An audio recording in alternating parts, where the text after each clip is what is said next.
Hi guys, मैं हूं सुमित आपके साथ और इस वीडियो में हम लोग देखेंगे कि इलेक्शन कमीशन ऑफ इंडिया का फॉर्म 6 कैसे भरते हैं।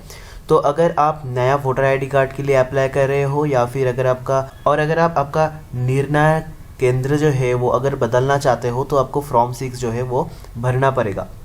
तो जैसे कि आप देख पा रहे हो ये फॉर्म 6 है और यहाँ पे लिखा है राइट साइड में एक्नॉलेजमेंट नंबर और नीचे लिखा है to be filled by office, तो ये ऑफिस में फिल हो जाएगा। और देखिए यहाँ पे ये वाला पोर्शन में फर्स्ट ब्लैंक में आपको आपका निर्णायक केंद्र का नाम यहाँ पे आपको लिखना पड़ेगा। ठीक है, तो जैसे कि मेरा निर्णायक केंद्र का नाम है बीजपुर, तो मैं यहाँ पे लिख दिया बीजपुर। तो आपका निर्णायक केंद्र का नाम आप यहाँ पे लिख दीजिए। और देखिए अगर आप फर्स्ट टाइम के लिए अप्लाई कर रहे हो, मतलब as a first time voter के लिए अगर आप अप्लाई कर रहे हो तो आप यहाँ पे टिक कर दीजिए ये वाला पोर्शन में। और अगर आप अपना निर्णायक केंद्र चेंज करवाना चाहते हो तो आपको यहाँ पे टिक करना पड़ेगा ये वाला पोर्शन में। ठीक है, और राइट साइड में देखिए यहाँ पे एक स्पेस है, यहाँ पे आपको आपका फ़ोटो लगवाना पड़ेगा। तो यहाँ पे आप अपना एक पासपोर्ट साइज़ फ़ोटो ये वाला पोर्शन में लगवा दीजिए। ठीक है, और देखिए यहाँ पे क्या लिखा है मैंडेटरी पर्टिकुलर्स में, यहाँ पे लिखा है नेम, तो आप आपका नेम यहाँ पे लिख दीजिए। जैसे कि मैं लिख दिया सुमित मेरा नाम यहाँ पे, और उसके बाद सरनेम यहाँ पे लिख दीजिए, तो मैं लिख दिया त्रिवेदी। ठीक है, और उसके बाद देखिए name and surname of relative of applicant, मतलब आपका रिलेटिव का नाम यहाँ पे आप लिख दीजिए। तो मेरा पापा का नाम मैं यहाँ पे लिख दिया शशांक शेखर त्रिवेदी। और देखिए यहाँ पे आपको पूछेगा कि टाइप ऑफ रिलेशन, मतलब यहाँ पे आप जिसका नाम लिखे हैं उसके साथ आपका क्या संबंध है। तो जैसे कि मेरा पापा है तो मैं यहाँ पे फादर में टिक कर दिया। तो अगर आप मम्मी का नाम लिखते हो तो आप मदर में टिक कर दीजिए। अगर आप हस्बैंड का नाम यहाँ पे लिखते हो ये वाला पोर्शन में तो हस्बैंड में टिक कर दीजिए। तो ऐसे ही अगर वाइफ का नाम लिखते हो तो वाइफ में टिक कर दीजिए। और अगर अदर्स किसी का नाम लिखते हो तो आप अदर्स में टिक कर दीजिए। ठीक है, और देखिए क्या लिखा है age as on 1 January of current calendar years. ठीक है, मतलब आपको यहाँ पे ये वाला पोर्शन में करेंट ईयर जो है वो डालना पड़ेगा। तो जैसे कि करंट ईयर अभी है 2019, तो यहाँ पे मैं 2019 डाल दिया। ठीक है, तो आप भी यहाँ पे करंट ईयर डाल दीजिए।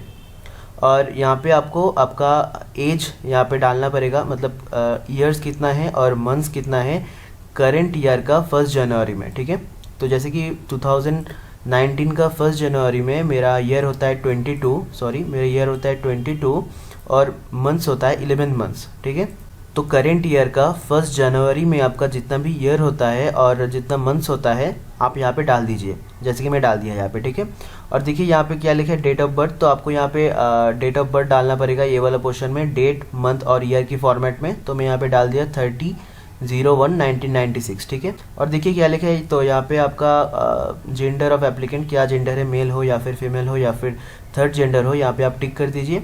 और देखिए यहाँ पे क्या लिखा है current address where applicant is ordinarily resident. ठीक है, तो जहाँ पे आप ऑर्डिनरीली रहते हो वहाँ का एड्रेस, मतलब करंट एड्रेस यहाँ पे आपको डालना पड़ेगा। तो हाउस का जो नंबर है यहाँ पे आप डाल दीजिए।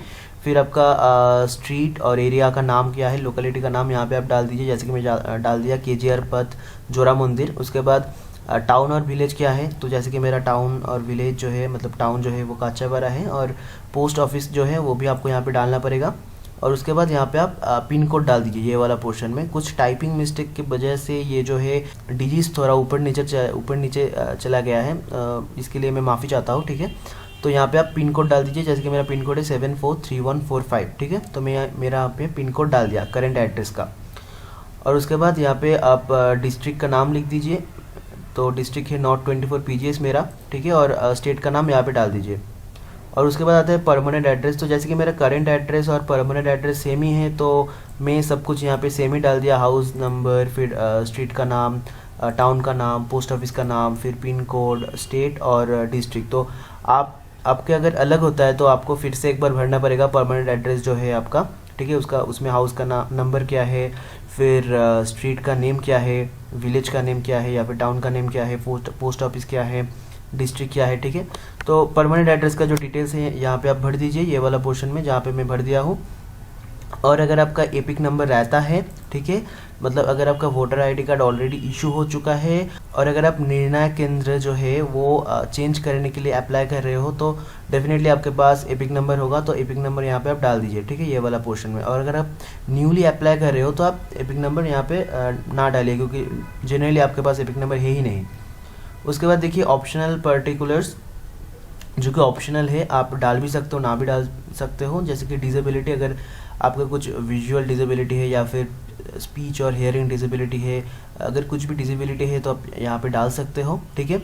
अगर कुछ अलग किसी किस्म का डिसेबिलिटी है तो आप अदर्स में मेंशन कर सकते हो। फिर आपका ईमेल आईडी यहाँ पे आप डाल दीजिए, जैसे कि मैं डाल दिया मेरे मेल आईडी यहाँ पे। फिर आपका मोबाइल नंबर यहाँ पे डाल दीजिए, जैसे कि मैं डाल दिया यहाँ पे मेरा मोबाइल नंबर, ये वाला पोर्शन में 10 डिजिट का मोबाइल नंबर 7059502952, ठीक है। और देखिए यहाँ पे कुछ डिक्लेरेशन है जो कि लिखा है I hereby declare that to the best of my knowledge and belief, ठीक है, I am a citizen of India and place of my birth is, मतलब आपका कहाँ पे जन्म हुआ था वो जगह का नाम यहाँ पे आपको देना पड़ेगा। तो विलेज या फिर टाउन था, आपको यहाँ पे टिक करना पड़ेगा। तो मैं लिख दिया मेरा जन्म स्थान का नाम बहरमपुर, ठीक है, और उसका डिस्ट्रिक्ट क्या है मुर्शिदाबाद, यहाँ पे मैं लिख दिया, और स्टेट का नाम भी यहाँ पे लिख दिया। तो आप आपका जन्म स्थान का नाम, डिस्ट्रिक्ट और स्टेट यहाँ पे डाल दीजिए, ठीक है। और देखिए क्या लिखा है, I M ordinarily resident at the address given at above since, मतलब आप जो करंट एड्रेस यहाँ पे डाले हो ये वाला पोर्शन में, देखिए ये जो है इस एड्रेस में आप कौन सी तारीख से रह रहे हो यहाँ पे आपको डालना पड़ेगा ये वाला पोर्शन में। जैसे कि आपको देखने को मिलेगा ब्रैकेट में लिखा है डेट, मंथ और ईयर। तो जैसे कि वो मेरा परमानेंट एड्रेस है, जो कि मेरा करंट एड्रेस है वो मेरा परमानेंट एड्रेस है, तो सिंस बर्थ मैं वहाँ से रह रहा हूँ, तो इसलिए मैं यहाँ पे मेरा डेट ऑफ बर्थ डाल दिया, क्योंकि उस टाइम से ही मैं मेरा करंट एड्रेस जो कि मेरा परमानेंट एड्रेस है वहाँ पे रह रहा हूँ। तो अगर आपका परमानेंट एड्रेस और करंट एड्रेस अलग होता है, और अगर आप करंट एड्रेस में कुछ ही दिन से रह रहे हो, तो वो डेट, मंथ और ईयर आपको मेंशन करना पड़ेगा कि आप कितने दिन से कौन सी तारीख से रह रहे हो, ठीक है, करंट एड्रेस में। तो और नंबर 4 में आ जाइए। नंबर 4 में आपको 2 डिक्लेरेशन मिलेगा, ठीक है। तो जो भी आपके लिए एप्लीकेबल है उसको छोड़ के जो आपके लिए एप्लीकेबल नहीं है उसको आप स्ट्राइक ऑफ कर दीजिए। जैसे कि मेरे लिए ये वाला पोर्शन एप्लीकेबल नहीं था तो मैं इसको स्ट्राइक ऑफ कर दिया, ठीक है। तो ये वाला पोर्शन में आपको 2 ब्लैंक्स मिलेगा, ठीक है। अगर ये आपके लिए एप्लीकेबल होता है तो ये 2 ब्लैंक्स आपको फिलअप करना पड़ेगा। और फर्स्ट जो ब्लैंक है वहाँ पे आपको डालना पड़ेगा कि अगर आप पहले कोई निर्णायक केंद्र में अप्लाई किए थे, वो निर्णायक केंद्र का नाम यहाँ पे आपको डालना पड़ेगा ये वाला पोर्शन में, फर्स्ट ब्लैंक में। और वो कौन सी स्टेट में है वो निर्णायक केंद्र, वो स्टेट का नाम सेकंड ब्लैंक में आपको डालना पड़ेगा। तो जैसे कि ये पोर्शन मेरे लिए एप्लीकेबल नहीं था तो मैं इसको फिलअप नहीं किया और इसको स्ट्राइक ऑफ कर दिया। तो आपके लिए अगर एप्लीकेबल होता है तो आप ज़रूर उसको फिल कर दीजिए, ठीक है। और देखिए ये जो पोर्शन है, address of earlier place of ordinary residence if applying due to shifting from another constituency, मतलब आप अगर आपका निर्णायक केंद्र चेंज करना चाहते हो और अगर आप निर्णायक केंद्र चेंज करने के लिए अप्लाई कर रहे हो तो आपको ये वाला पोर्शन फिल करना पड़ेगा। और आपका पहले वाला जो करंट एड्रेस था वो एड्रेस यहाँ पर आपको डालना पड़ेगा। मतलब आप करंटली जहाँ पे रह रहे हो उसके पहले आप जहाँ पे रहते थे उसका एड्रेस यहाँ पर आपको डालना पड़ेगा। हाउस का नंबर, विलेज और टाउन, पोस्ट ऑफिस का नाम, डिस्ट्रिक्ट का नाम, पिन कोड और स्टेट आपको यहाँ पे डालना पड़ेगा। और उसके बाद आप यहाँ पे करंट प्लेस का नाम यहाँ पे डाल दीजिए, जैसे कि मैं डाल दिया काचापारा, और डेट यहाँ पे डाल दीजिए। और आपको यहाँ पे एक सिग्नेचर करना पड़ेगा ये वाला पोर्शन में जहाँ पे लिखा है सिग्नेचर ऑफ एप्लीकेंट, तो मैं यहाँ पे सिग्नेचर कर दिया। और ये जो पोर्शंस है ये ऑफिस फिल करेगा ये वाला पोर्शंस, ठीक है। और ये पोर्शन जो देख रहे हो आप, ये पोर्शन आपको बाय पोस्ट भेजा जाएगा ये वाला पोर्शन, ठीक है। और यहाँ पे कुछ एक्नॉलेजमेंट और रिसिप्ट है जो कि ऑफिस द्वारा फिल किया जाएगा। तो गाइज हो गया फॉर्म फिलअप। तो hope guys you like this video. अगर आपको वीडियो पसंद आया तो लाइक कर दीजिए, शेयर कर दीजिए और सब्सक्राइब कर दीजिए। अगर फिर भी आपके मन में कोई भी डाउट है या फिर अगर आपको समझने में कुछ दिक्कत हो रहा है तो ज़रूर नीचे कमेंट कीजिए, वीडियो के नीचे कमेंट कीजिए, या फिर मुझे आप मेल भी कर सकते हो। मेरा मेल आईडी ये जो डिस्क्रिप्शन है वीडियो का वहाँ पे मैं डाल दिया हूँ।